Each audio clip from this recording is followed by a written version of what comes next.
T20 వన్డేల తర్వాత భారత్ దక్షిణాఫ్రికా మధ్య 2 మ్యాచ్ల టెస్ట్ సిరీస్ కు రంగం సిద్ధమైంది.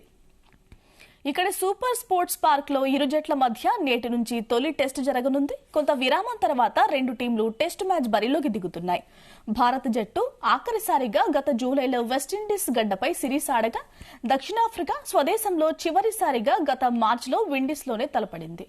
బలాబలాలను బట్టి చూస్తే ఇరు జట్లు సమ ఉజ్జులుగానే కనిపిస్తున్నారు. రెండు టీంల నుంచి కూడా టీ20 వన్డే సిరీస్ల నుంచి విశ్రాంతి తీసుకున్న పలువురు అగ్రశ్రేణి ఆటగాళ్లు కొత్త ఉత్సాహంతో ఇప్పుడు టెస్ట్ సిరీస్ కు సన్నద్దమవుతున్నారు.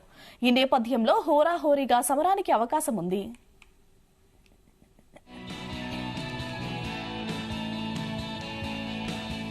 వరల్డ్ కప్ ఫామ్ను బట్టి చూస్తే కెప్టెన్ రోహిత్, కోహ్లీల బ్యాటింగ్ భారత్ కు కీలకం కానుంది. రాహుల్ కు 2 సిరీస్ల అనుభవం ఉండగా, గిల్ తొలిసారి దక్షిణాఫ్రికా గడ్డపై ఆడబోతున్నాడు. వీరి ఆట తీరుపైనే జట్టు విజయావకాశాలు ఆధారపడి ఉన్నాయి. కఠినమైన ప్రత్యర్థి బౌలర్లను ఎదుర్కొని భారత్ టాప్ 6 ఎన్ని పరుగులు సాధిస్తుందనేది చూడాలి.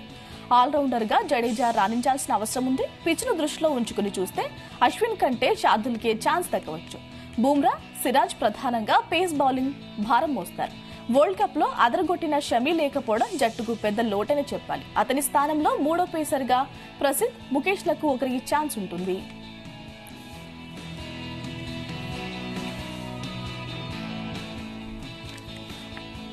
టీ20 వన్డే సిరీస్ లో దక్షిణాఫ్రికా బౌలింగ్ ను చూస్తే ఆ జట్టును తక్కువగా అంచనా వేయడానికి లేదు.